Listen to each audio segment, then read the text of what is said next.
Hello అండి, నా పేరు doctor Suma, consultant 49 fertility centre Vijayawada. Sperm freezing ఎవరికి చేస్తాము?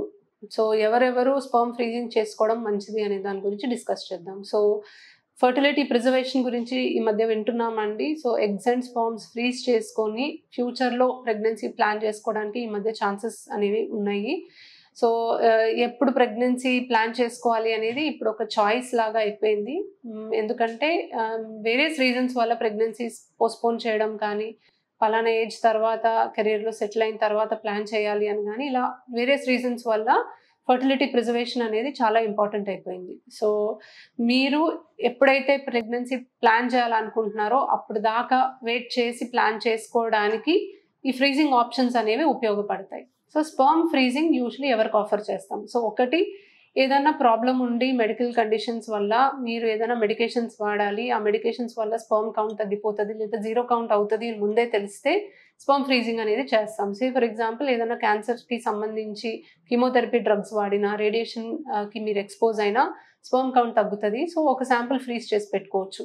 రెండోది, ఏదైనా సర్జరీస్ చేసినప్పుడు, సో బీజం దగ్గర ఏదైనా ప్రాబ్లం ఉండి దానికి సర్జరీ చేయాలి, దానివల్ల స్పర్మ్ కౌంట్ తగ్గుతుంది అని అనుకుంటే ముందే శాంపుల్ ఫ్రీజ్ చేసి పెట్టుకుంటే ఫ్యూచర్లో అది వాడచ్చు.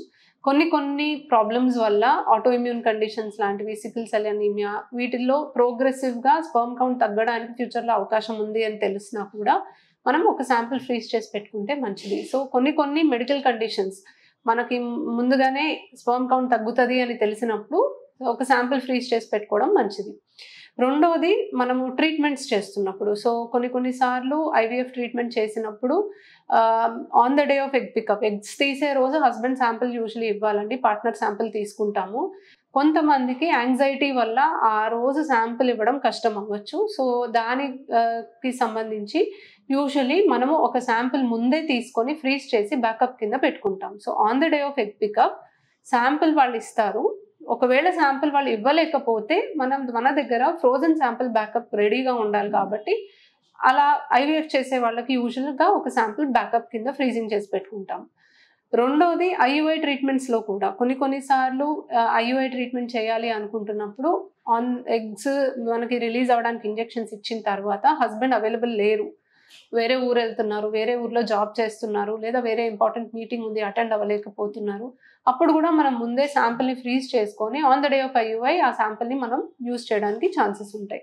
సో ట్రీట్మెంట్కి మన కన్వీనియన్స్ ప్రకారం శాంపుల్ ఫ్రీజింగ్ అనేది చేసుకుంటాం. మూడవది, డోనర్ శాంపుల్ యూజువల్లీ ఫ్రోజన్ శాంపులే యూజ్ చేస్తామండి. ఎందుకంటే క్వారంటైన్ పీరియడ్ అనేది ఉంటుంది. ఒక 6 months శాంపుల్ ఫ్రీజింగ్లో చేసిన తర్వాత ముందు హెచ్ఐవి, హెచ్బిఎస్ఏజీ అలాంటి వైరల్ ఇన్ఫెక్షన్స్కి టెస్ట్ చేసి 6 months తర్వాత మళ్ళీ వాళ్ళని టెస్ట్ చేసి నెగిటివ్ ఉంటే ఆ శాంపుల్ వాడటం బెటర్. ఎందుకంటే ఈరోజు హెచ్ఐవి, హెచ్బిఎస్ఏజీ లాంటి వైరల్ టెస్టులు నెగిటివ్ ఉన్నా విండో పీరియడ్లో ఉన్నప్పుడు ఇన్ఫెక్షన్ వచ్చే ఛాన్స్ ఇంకా ఉంటుంది. అదే 6 months లేటర్ మనం అది టెస్ట్ చేసి నెగిటివ్ ఉండి అప్పుడు వాడితే క్వారంటైన్ పీరియడ్ కూడా మనం దాటేస్తాం కాబట్టి విండోలో ఉండి ఇన్ఫెక్షన్ వచ్చే ఛాన్సెస్ కూడా ఉండవు. సో యూజువల్లీ డోనర్ శాంపుల్ కూడా మనం ఫ్రీజింగ్లో ఉన్నదే యూజ్ చేయడం జరుగుతుంది. సో ఇలా వేరియస్ రీజన్స్ కోసం సెమెన్ ఫ్రీజింగ్ అనేది చేసుకోవచ్చండి. ప్రెగ్నెన్సీ పోస్ట్పోన్ చేయాలి అనుకున్నా కూడా సెమెన్ ఫ్రీజింగ్ చేయడం కూడా గుడ్ ఆప్షనే. ఎందుకంటే ఆడవాళ్లలో ఉన్నంత ర్యాపిడ్గా ఎగ్ నెంబర్ తగ్గినంత ర్యాపిడ్గా స్పర్మ్ కౌంట్ తగ్గదు, కానీ డెఫినెట్లీ స్పర్మ్ క్వాలిటీ అయితే తగ్గుతుంది. సో ఫర్ సోషల్ రీజన్స్ కూడా స్పర్మ్ ఫ్రీజింగ్ అనేది చేసుకోవచ్చు. Thank you.